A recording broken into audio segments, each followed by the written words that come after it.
Hello বন্ধুরা, আমি আজকে সব রকমের মশলা দিয়ে রুই মাছের কালিয়া করব। মাছটা নিয়েছি, তোমরা দেখেছো।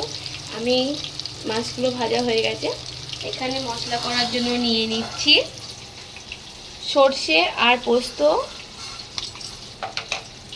আর নিয়ে নেব কিছুটা পেঁয়াজ, আদা, আর নিয়ে নেব রসুনটা আমার বাটা আছে, তাও আমি এর মধ্যে সব দিয়ে একসাথে 1 চামচ জিরের গুঁড়ো, 1 চামচ ধনের গুঁড়ো, আর অল্প একটু লঙ্কা গুঁড়ো, যেহেতু আমি আছে কাঁচা লঙ্কা দিয়ে করবো, পেস্ট করে নেবো। তার জন্য আমি তার আগে এর মধ্যেই দিয়ে দেবো হলুদটা। যতটা আমার হলুদ লাগবে ততটা হলুদটা দিয়ে দেবো। এবারে মশলাটা করে দেবো।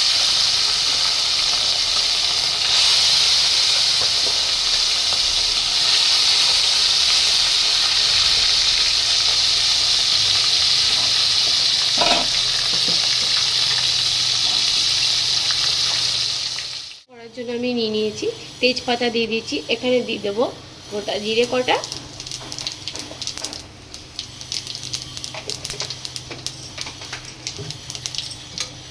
এখানে আমি একটা পেঁয়াজ কুচি রেখেছি, আর কাঁচা লঙ্কা, এটাও এর মধ্যে দিয়ে দেবো।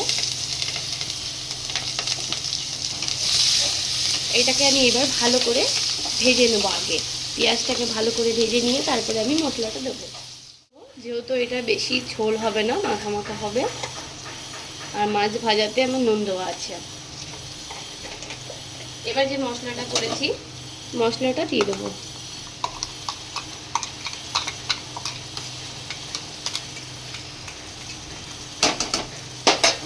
তোমরা সবাই দেখেছো আমি মশলায় কী কী দিয়েছি।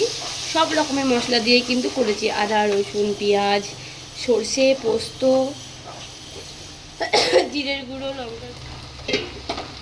মাছের কারি করার জন্য আমার দেখো এখানে মশলাটা কিন্তু ভালো করে ভাজা হয়ে গেছে। এবার আমি এটা জল দিয়ে দেবো, আর তেলও বেরিয়ে গেছে। তেল কিন্তু খুব বেশি নেই, আর একটুখানি তেল আমি ভাজা তেল তুলে রেখেছিলাম, ওখান থেকে একটুখানি তেল দিয়ে দেবো।